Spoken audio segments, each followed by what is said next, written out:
বান্দা বান্দি যুবক যুবতীর উপরে রেগে যায়, আল্লাহ পাক চতুর্থ নম্বর আযাব হিসেবে জলকম্প করে দেয়, সুনামি দিয়ে দেয়। সুনামির কথা শুনেছি গতকাল কর্ণাটক 105 কিলোমিটার বেগে বিশাল ঝড়, তার নমুনা কিন্তু আজকে বৃষ্টি হয়েছে, বুঝতে পেরেছেন? তা আল্লাহ যখন গুস্তা হয়ে যায় এই সব বড় বড় আযাব গুলো দেয়। আমার ভাই জানেরা, এ নবী পাকের উম্মত উম্মতিরা, এ নবী দেওয়ানারা, বিশ্ব নবী রাসূলুল্লাহ সাল্লাল্লাহু আলাইহি ওয়াসাল্লামের মুহাব্বতে সাহাবারা অজান নয়নে জজ্জর করে কাঁদতে লেগেছে।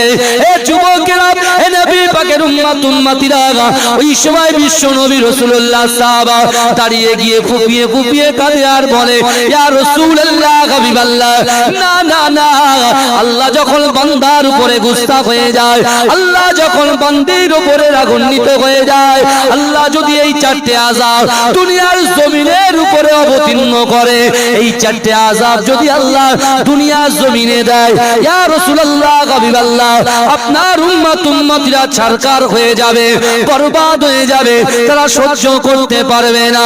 এ যুবকেরা, এ নবী পাকের উম্মত উম্মতিরা, বিশ্ব নবী রাসূলুল্লাহ সাল্লাল্লাহু আলাইহি ওয়াসাল্লামের মুহাব্বতে সাহাবা আল্লাহ রাসূলের পায়ের কাছে পড়ে গিয়ে আল্লাহ রাসূলকে বলছি, ইয়া রাসূলুল্লাহ, ইয়া হাবিবাল্লাহ, হুজুর আপনি বলেন, না না না, কি এমন আমল করলে, কি এমন কাজ করলে আল্লাহ যখন বান্দা বান্দির উপরে রাগান্বিত হয়, আল্লাহ যখন বান্দা বান্দির উপরে রাগান্বিত হয়, কি এমন কাজ করলে আল্লাহ পাক রব্বুল আলামিন আসমানের উপরে আল্লাহর রাগটা ঠান্ডা হয়ে যায়। আর আল্লাহ পাক কি এমন আমল করলে, কাজ করলে এই চারটি আযাবকে আসমানের উপরে রুখে দেবে। ও যুবকেরা, হে নবী পাকের উম্মত উম্মতিরা, আজ থেকে 1000 বছর আগে আল্লাহ রাসূল বলেছিলেন, হে আমার সাহাবারা, আমি রাসূলুল্লাহ তোমাদেরকে জানিয়ে দিলাম, আমার আল্লাহ পাক রব্বুল আলামিন যখন বান্দা বান্দির উপরে গুস্তাখ হয়ে যাবে, রাগান্বিত হয়ে যাবে, আল্লাহ পাক রব্বুল আলামিনের রাগটা ঠান্ডা কেমন করে হবে শুনে নাও। না না না, কোন গ্রামে যদি মক্তব থাকে, মাদ্রাসা থাকে, আর ওই মাদ্রাসায় যদি কোন নারী, কোন বাচ্চা মেয়ে বলেন আর কোন বড় মেয়ে বলেন, সূরাতুল ফাতিহাটা যখনই তেলাওয়াত করে, এই সূরা ফাতিহা তেলাওয়াত করার সাথে সাথে আমার আল্লাহ পাকের রাগটা আসমানে ঠান্ডা হয়ে যায়। জোরে বলেন, এই চিৎকার দিয়ে বলবেন না সুবহানাল্লাহ। আজকে আপনারা যে মাদ্রাসাটা, যে প্রতিষ্ঠানটা খাড়া করেছেন, আপনারা বলেন আমার বোনেরা সূরাতুল ফাতিহা প্রত্যেকদিন দৈনন্দিন কতবার পড়ে, তারপরে হিসাব আছে? কথা বলেন। তার মানে যখনই কোনো মুক্তবে মাদ্রাসায় মহিলারা সূরাতুল ফাতিহা তেলাওয়াত করে, যে বাড়িতে মায়েরা কোরআন দিয়ে সূরাতুল ফাতিহা তেলাওয়াত করে, আল্লাহর সাথে সাথে রাতটা ঠান্ডা হয়ে যায়। জোরে বলবেন না? আল্লাহর রাসূল সাল্লাল্লাহু আলাইহি ওয়াসাল্লাম বলছেন, তিনটা আমল যারা করবে, ইয়া আইয়ুহাল্লাযীনা আমানুত্তাকুল্লাহ, এক হচ্ছে আল্লাহর ভয়, ইয়া আইয়ুহাল্লাযীনা আমানু, হে আমার বিশ্বাসী ঈমানদার বান্দারা, ওয়াত্তাকুল্লাহ, আমি আল্লাহ আমাকে ভয় করি, ওয়াকুনু মা'আস সাদিকিন, সত্যবাদীদের সঙ্গে থাকো। জোরে বলে। এক নম্বর আল্লাহর ভয়। দুই, রাসূল বলছেন, কুল ইন কুনতুম তুহিব্বুনাল্লাহ ফাত্তাবিউনি ইউহিব্বুকুম, আল্লাহর রাসূলকে আল্লাহ বলছে, হাবিব আপনি বলুন যারা আমি আল্লাহ আমাকে ভালোবাসতে চাই, আমাকে ভালোবাসার আগে যেন আপনাকে ভালোবাসে। আপনিটা কে? বিশ্বনবী মুস্তাফা। জোরে বলুন না সুবহানাল্লাহ। জোরে বলবেন না? তাহলে আল্লাহর ভয়, দুই রাসূলুল্লাহর মহব্বত, তিন কোরআন শরীফের 82টা জায়গায় আকিমুস সালাত, নামাজ নামাজ নামাজ নামাজ নামাজ নামাজ আকিমুস সালাত 82টা জায়গায় আছে না নাই? কথা বলে। আবার ওই কোরআন শরীফের মধ্যে 124টা জায়গায় কল্ব সংশোধনের কথা বলা আছে। কল্বটা কি? মানুষের বাম পাজরের 2 থেকে 3 আঙ্গুলের নিচে কল্বের মাকাম। এদিকে যাব না, গেলে অনেক টাইম লাগে। কিন্তু আমার ভাইরা, রাসূল বলেছেন, রে আমার সাহাবারা শোনো, যে সাহাবা বলো, যে উম্মত বলো, সে নারী হোক, সে পুরুষ হোক, যেই হোক না কেন, যুবক হোক আর যুবতী হোক, যার ভিতরে 3টে আমল থাকবে। এক, আল্লাহর ভয়। দুই, দুই রাসূলুল্লাহর মহব্বত, তিন হচ্ছে আকিমুস সালাত। আর ওই নামাজে তোমাদের অন্তরের কথা, কষ্টের কথা, মনের কথা, ইচ্ছার কথা, আকাঙ্ক্ষার কথা, অ্যাম্বিশনের কথা, যা কিছু বলবে আমি রাসূল বলছি তিনটি আমল করে আল্লাহর কাছে যেটা চাইবে আল্লাহ তোমাদের অসম্ভব জিনিসকে সম্ভব করে দেবে। জোরে বলবেন না সুবহানাল্লাহ। এই কথাগুলো শুনেছেন সাহাবারা, ভালো করে বুঝবেন। এখন রাসূলুল্লাহ চলে এসেছেন মদিনায়। মদিনায় আসার পরে আল্লাহর রাসূলের একজন সাহাবা যার নাম হচ্ছে হযরতে উবাদা রাদিয়াল্লাহু তাআলা আনহু, তিনি দিন আনে দিন খায়, নুন আনতে পান্তা ফুরায়, অর্থাৎ তিনি মাঠে কৃষক কাজ করে, কিন্তু তারপরেও কাজে তার ভালো লাগে না, কারণ ইচ্ছা আমি রাসূলুল্লাহর সামনে বসবো, রাসূলুল্লাহর নুরানি চেহারা দেখবো, আল্লাহর রাসূলকে খিদমত করব, আল্লাহর রাসূল যে কথাগুলো বলবে সেই কথাগুলো পঙ্খানুপঙ্খভাবে আদায় করব।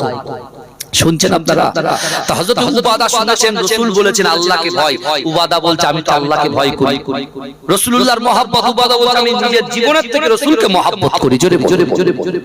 তৃতীয় নম্বর আমি নামাজ আদায় করি। তো উবাদা নামাজের পাটিতে মসজিদে নববীর একটা কোণায় বসে বসে আল্লাহর কাছে দোয়া চাইছে, আল্লাহ যারা আপনাকে ভয় করে না, রাসূলকে মহব্বত করে না, আপনি তাদের অর্থের পর অর্থ দিয়ে যাচ্ছেন। একটা বাড়ির সঙ্গে চারটে বাড়ি, একটা ব্যবসার সঙ্গে পাঁচটা ব্যবসা, আবার একজন ব্যক্তির হাজার হাজার উট, সব আল্লাহ আপনি দিচ্ছেন। তা আমি উবাদা তো আপনাকে সত্যি ভয় করি। আপনার রাসূল বলেছে যার ভিতরে তিনটা আমল থাকবে তার অসম্ভব জিনিসকে সম্ভব করে দেবে আল্লাহ। আমি মসজিদে নববীতে যাই, অনেক সাহাবারা তো আমার নামই চেনে না, কিন্তু আমি দিন আনি দিন খাই, কিন্তু রাসূলুল্লাহর মহব্বতে আপনি কি আমার চারটে উটের মালিক করবেন না? যারা নামাজ পড়ে না তারা পেয়ে যাচ্ছে, সম্পত্তি পেয়ে যাচ্ছে, ব্যবসা বাড়িয়ে ফেলছে, আর আমি তো রাসূলের গোলাম, আমি আমার জীবন থেকে রাসূলকে ভালোবাসি, তাহলে আমি কি পাবো না? আমার ভাইজানেরা, হে নবী পাকের উম্মত উম্মতিরা, হে নবী দিওয়ানারা, বিশ্ব নবী রাসূলুল্লাহর এই কথা শুনে হযরত উবাদা রাদিয়াল্লাহু তাআলা আনহু নামাজের মাসাল্লায় যে দোয়া চেয়েছে, হে যুবকেরা, কিছুদিন যাবার পরে এই উবাদা চারটে উটের মালিক হয়ে গেছে। এ যুবকেরা, এ নবী পাকের উম্মত উম্মতিরা, হযরত উবাদা রাদিয়াল্লাহু তাআলা আনহু আল্লাহর রাসূলের বাড়িতে হাজির হয়ে আছে। ওই সময় ওই ইহুদি ব্যক্তি এসে আল্লাহর রাসূলকে নাম ধরে ধরে ডাকতে লেগেছে। এ যুবকেরা, এ নবী পাকের উম্মত উম্মতিরা, বিশ্ব নবী রাসূলুল্লাহ ঘর থেকে বার হয়ে এসেছে। আল্লাহর রাসূল বলছে, বাবা তুমি কি চাও? বলছেন না না না, আমি হচ্ছি একজন ইহুদি, আমি একটা দুর্বল লোক, আমার একটা উটের প্রয়োজন, আমাকে একটা উট দিতে হবে। এ যুবকেরা, ওই ব্যক্তি বলছে, মুহাম্মদ না না না, আমি সব কিছু জানি, আপনার দরবার থেকে কখনো আমি খালি হাতে যেতে পারি না। কেউ খালি হাতে ফেরে না আপনার দরবারে, কারণ আমি একজন দুর্বল লোক, আমি হাঁটতে চলতে ঠিকঠাক পারি না, আমাকে একটা উট দিতে হবে। আল্লাহ রাসূল সাল্লাল্লাহু আলাইহি ওয়াসাল্লাম দেবে কোথা থেকে রাসূলুল্লাহ পেটের জামাটা তুলে দেখাচ্ছেন, রাসূলুল্লাহ আমার পেটে পাথর বেঁধে আছে। কিন্তু আমার ভাইজানেরা, হে নবী পাকের উম্মত উম্মতিরা, আল্লাহর কোরআন জানিয়ে দিচ্ছেন, ও আম্মাস সাইলা ফালা তানহার, যদি কোনো মানুষ কোনো মানুষের কাছে হাত পাতে, ওই হাতটাকে তোমরা ফিরত দিও না। হে যুবকেরা, হে নবী পাকের উম্মত উম্মতিরা, আল্লাহর রাসূলের ওই গরীব সাহাবা, আল্লাহর রাসূলের ওই সাহাবা উবাদা, যে কিনা কিছুদিনের মধ্যে চারটে উটের মালিক হয়েছিল, সেই সাহাবায়ে প্রেজেন্ট রাসূলুল্লাহর দরবারে একজন ইহুদি এসে আল্লাহর রাসূলের কাছে হাত পাতে। এ যুবকেরা, জান্নাত রানী নবী নন্দিনী মা ফাতেমাতুজ জোহরা রাদিয়াল্লাহু তাআলা আনহা রাব্বা জান, মা দয়ান নবী মুস্তাফা অজান নয়নে ঝরঝর ঝরঝর ঝরঝর করে কাঁদে। সাহাবারা রাসূলুল্লাহর চোখের পানি সহ্য করতে পারে না।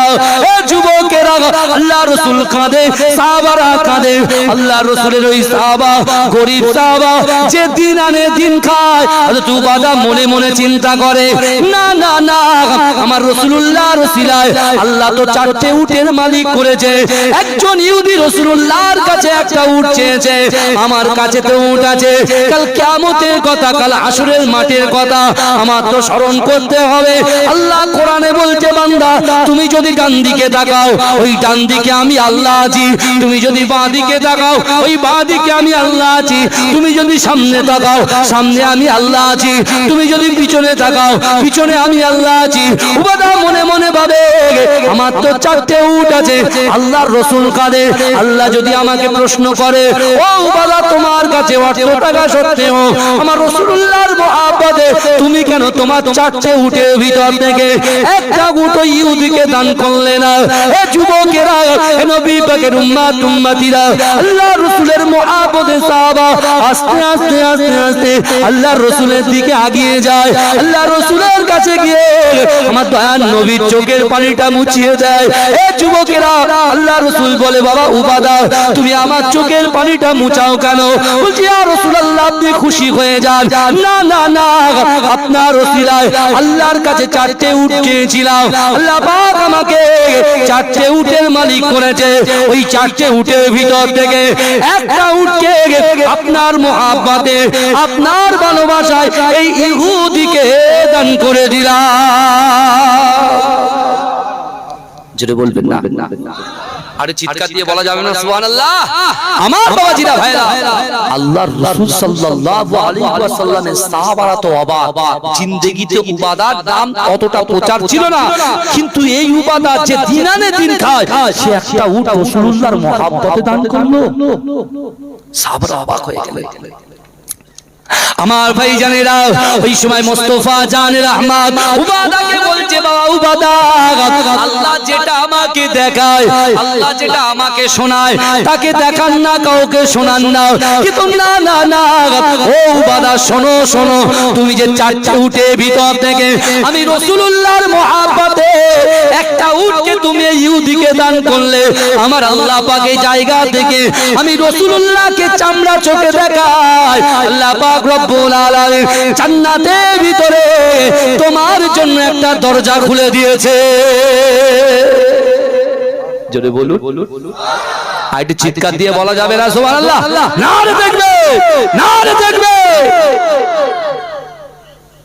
উবাদাকে বলছে তুমি জানটা এক হাত দিয়ে করলে আমি রাসূল দেখতে পাচ্ছি জান্নাত তোমার জন্য ওপেন জোরে বলে তো আমার ভাইরা আজকে একটা মাদ্রাসায় আমার রাসূল বলছে আমি রাসূল যখন থাকবো না আমার মাদ্রাসা হচ্ছে রাসূলুল্লাহর ঘর আর মসজিদ হচ্ছে আল্লাহর ঘর বুঝতে পারছেন মাদ্রাসা রাসূলুল্লাহর ঘর আর মসজিদ আল্লাহর ঘর এই মাদ্রাসার মাটি এই মাদ্রাসার ইট এই মাদ্রাসার পাথর এই মাদ্রাসার বালুকণা হায়দারপুর আর চাঁদপুরের প্রত্যেকটা যুবককে কিন্তু চেনে